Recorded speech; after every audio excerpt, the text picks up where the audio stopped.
Blunt Talk with LT, episode 78. This episode's brought to you by StackWap.com. This episode's also brought to you by Patreon.com/Blunt Talk with LT. Subscribe, become a patron. Most of my full-length episodes end up being demonetized because of the subject matter and the, the content within the episode. Some of the things that I react to, and then some of the ways that I react to some of the subject matter makes it, kind of tricky to monetize full episodes of the podcast. So subscribe to the Patreon if you really support and you want to see the show go to the next level. We have episodes coming out every Friday on the Patreon and the Patreon only, where it's more raw, more blunt takes and more raw takes that aren't appropriate for the YouTube, just for the Patreon community and subscribers. So subscribe to that. Subscribe to the channel, the Blunt Talk with LT channel, if you're just here for the regular YouTube content. Podcast pretty much every day, every other day.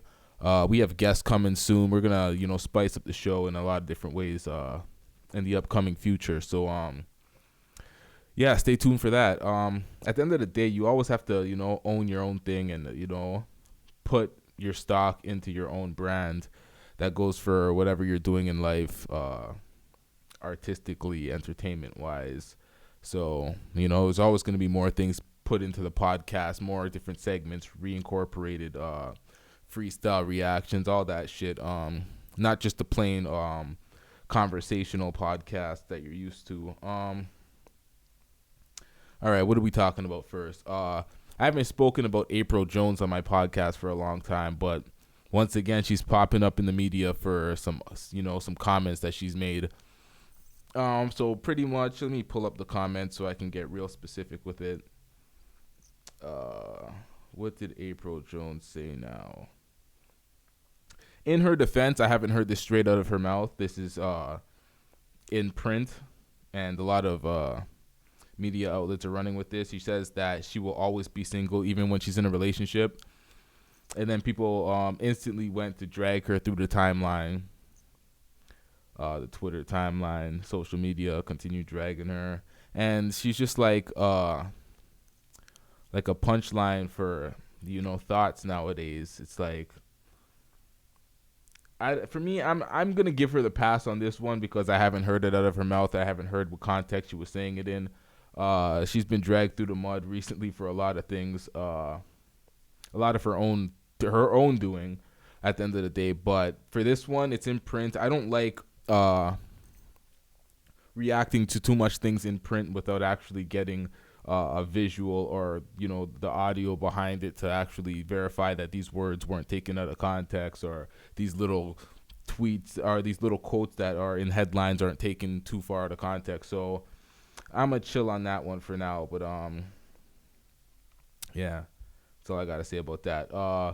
We're going to go into more Toronto-specific news because I get criticized for not showing enough Toronto shit on my podcast, being a Toronto-based podcast. But at the end of the day, it's like the largest consumer market that I have on my podcast isn't in Toronto. So at the end of the day, it's like I'm not going to just cater to whatever. I cater to whatever the fuck I want to talk about.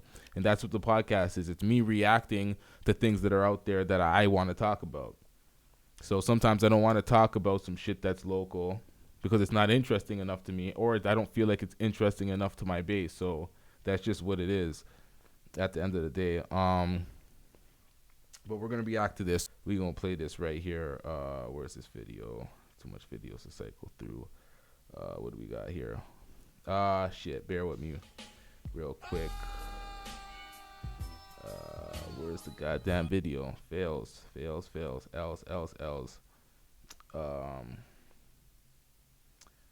There we go. Leave the store. Fuck off, Packy. Just leave the store. Yeah. First of all, you're stealing stuff. Hey, you stealing? What is steal, Packy? What is steal, Packy? I saw you stuff into the What, bag, what, and what, when you what, saw me, what the fuck going on, man? when you saw me, Yeah, you dropped fuck it off. down and freaked out. That's more than enough. Yeah, You start cussing me. Yeah, fuck off, Packy. Thief is a Play thief, cops somewhere else, obviously. Thief is Packy. a I'm thief. watching Yeah. every day, Thief you is a fucking thief. piece of shit. Get out. I'll wait for the cops. I'll be at Starbucks, cough. I'll be at Starbucks having a coffee, you fucking Packy piece of garbage. If you're recording it, shove it up your fucking ass. Please leave. Yeah, fuck you, Packy. Please Don't accuse me of taking something that I didn't fucking take, you fucking piece of shit. I'll be at Starbucks having a coffee, you fucking piece of shit. Yeah, fuck you, you fucking packy, fucking immigrant, fucking It's a cocksucker. black Yeah, jacket and you guys gonna blue film me? jeans. Film me and shove it up your ass, you fucking piece of shit. I'll catch you on fucking YouTube, I'll No, shove it up your okay. ass. I think he's drunk. I could Yeah. smell it. Keep threatening me. See where that gets you. Fine. Yeah. Said if he catches it on YouTube, he'll shove it up. Okay, so well, it's on YouTube now. It made my show. That's not the way to react when you know someone see, even if he let's say he didn't steal anything, and that guy was falsely accusing him of stealing. Why do you think by taking that stance that anyone will ride for you and be like, okay, you're in the right for not like you just completely went 100% racist, 100% disrespectful, loud, belligerent, and you expect people to take your side now? It's like, even if you didn't steal something, like that racism overrides any little petty theft that you were doing. No one's going to support this type of action. So you're on display on Blunt Talk with LT on the podcast. So that little attention got, and then it's all around Twitter and shit. So, and on IG. So, that's the type of attention you don't want. You don't want that type of attention. So you're going to have to hold those L's. Yeah, that's also in Toronto. See, this is some Toronto-based shit right now. This is the BS and the F shit that makes the. Why am I saying F shit like I'm censoring my podcast? Like, what?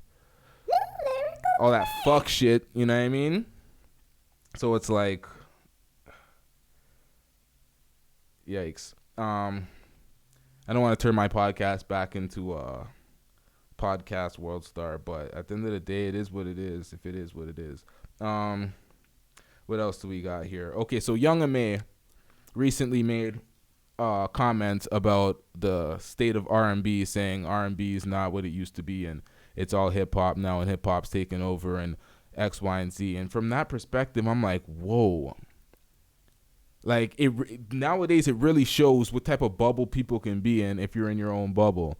And you can see the world completely different than somebody else because the mainstream doesn't completely dictate what's popping at the end of the day. Because if you're not looking for something, you're not going to see it.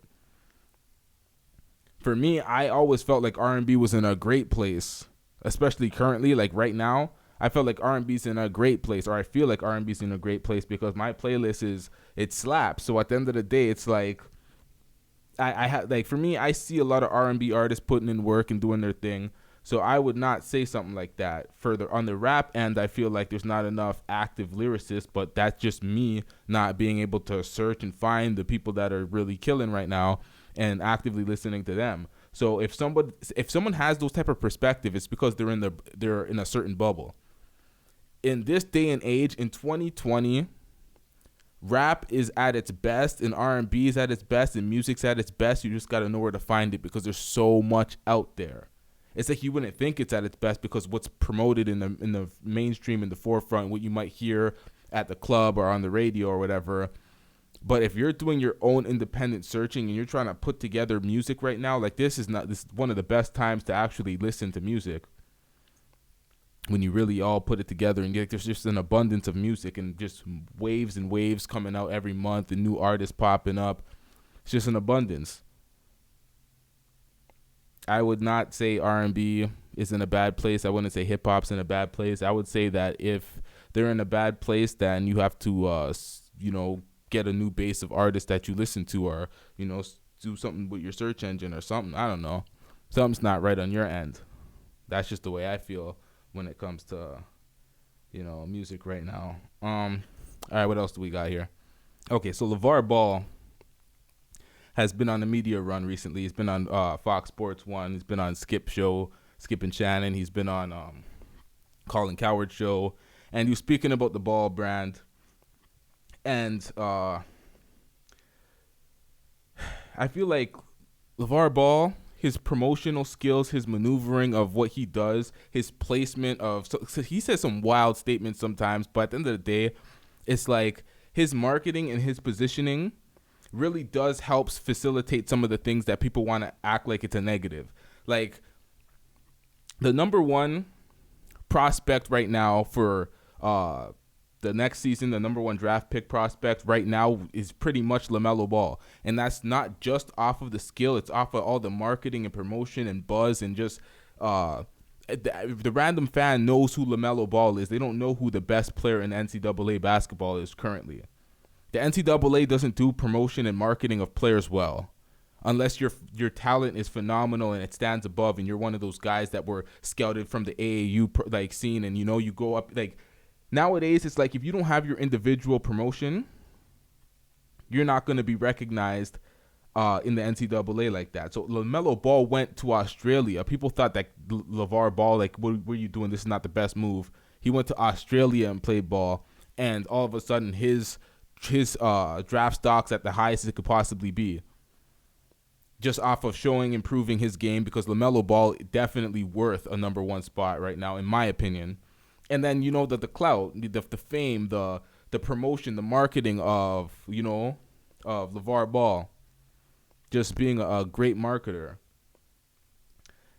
So LiAngelo Ball recently got picked up right after LeVar Ball did his media circuit with the FS1 and, spoke about LiAngelo Ball and his growth and his game and promoting his game. Right after LeVar Ball was on FS1 speaking up his son.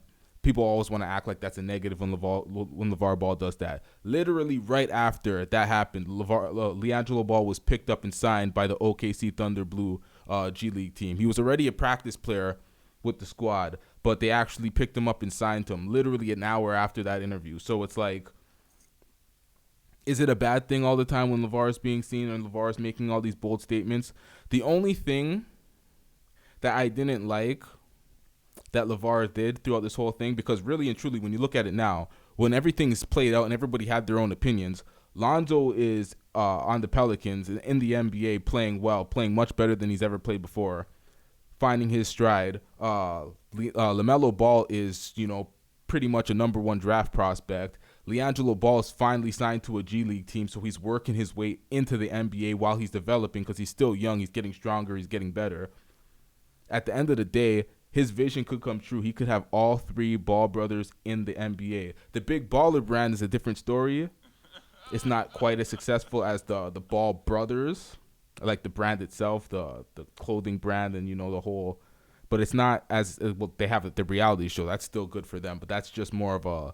We see that as like a LeVar accomplishment or the Ball family. We don't attribute that to the Big Baller brand as a brand.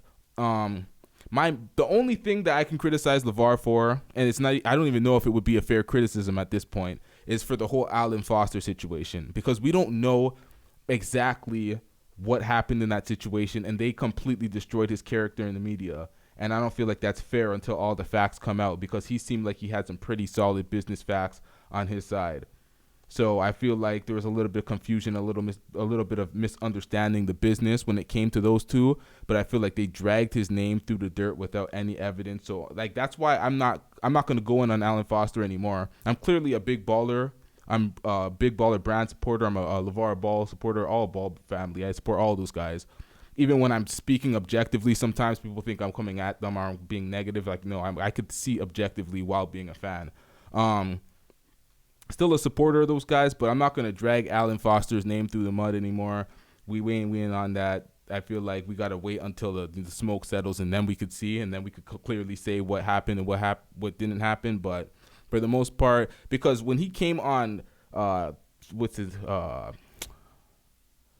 Colin Cowherd show. When he came on Colin Cowherd show, and Colin Cowherd referred to, Alan Foster as the guy that, pretty much fucked up the operation, like the sleaze bag. He pretty much kind of put him in that light on his show. And I was like, whoa, that's the impression. And that's what the media forever, refers to Alan Foster as, like the bad guy.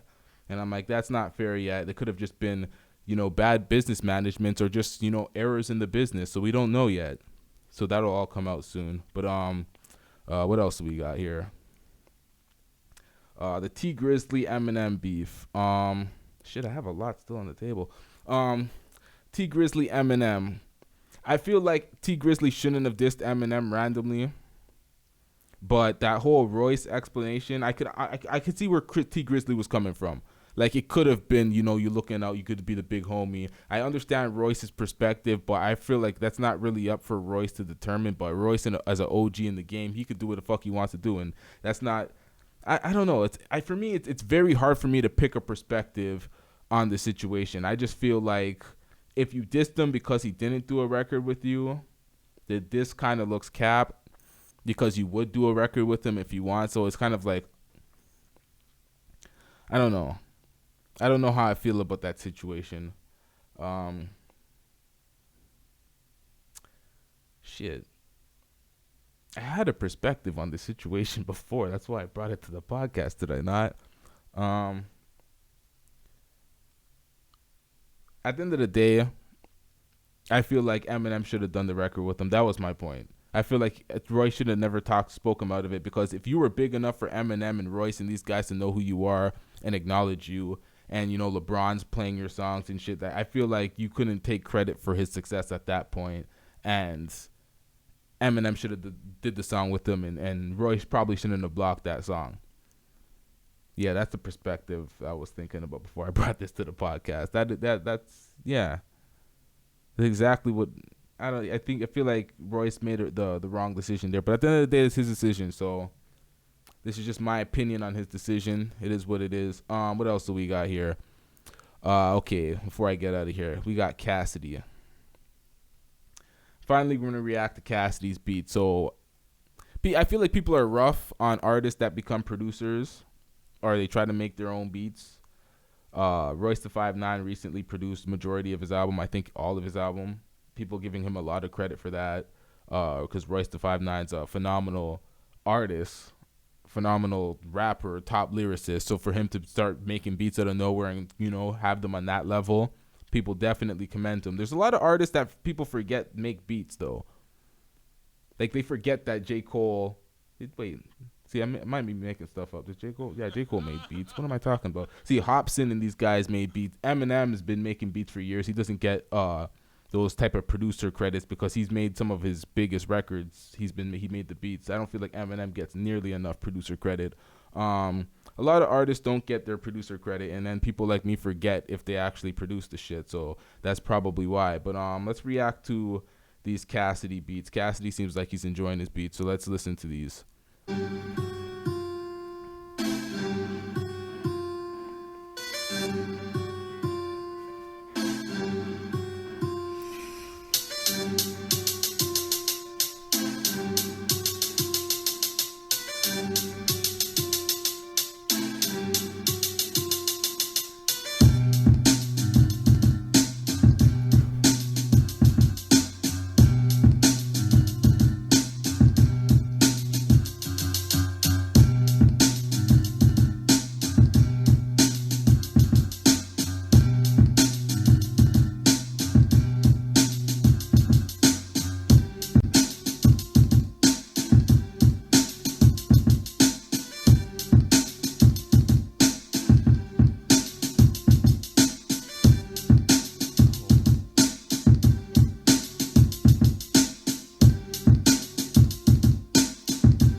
I don't know about that, man.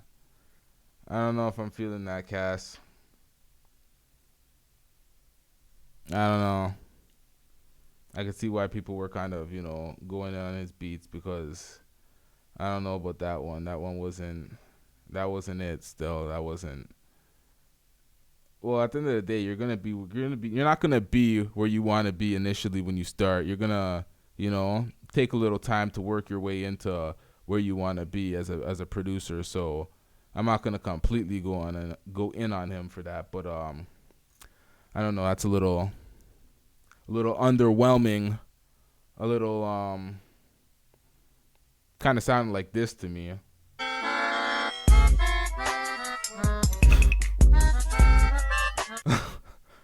Like, I don't know. One more thing. Dr. Umar Johnson. Okay, so Dr. Umar Johnson, how do y'all feel about this video right here? Before I continue with my message, thank you, Sister Avanti, $10 coming on the Cash App. Thank you, sister. Next time, make it 20, but thank you for that 10. I know you barely had that. Thank you, sister. Before I continue. What? I know you barely had that, but thank you for this donation. Okay, that's how you thank your donators, Dr. Umar Johnson. Dr. Umar Johnson, to me, is entirely too extreme. Even if some of his messages actually had good points behind them, it's too much extreme. It's way too extreme. Most of his stuff is almost like he's hustling black folks out of some coin and selling some dream and trying to build some inferiority complex in black folks. And so much conspiracy theories with him, this whole Kobe conspiracy theory he's been going on. For me, with Dr. Umar Johnson, I'm kind of... I'll wait on, like, for me, his whole school and his Pan-Africanism stuff, like, I get it. I fucks with your whole vision and trying to educate, you know, the black youth and the whole like, I get it. But sometimes the way he comes across is entirely too extreme, and I feel like he may be hustling and taking advantage of some folks. So,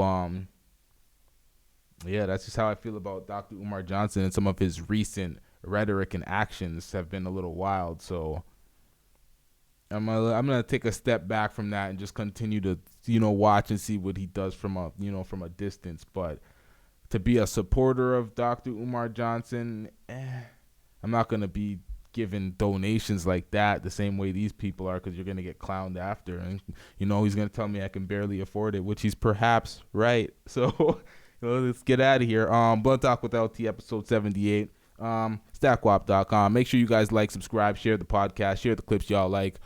We out of here. Yeah.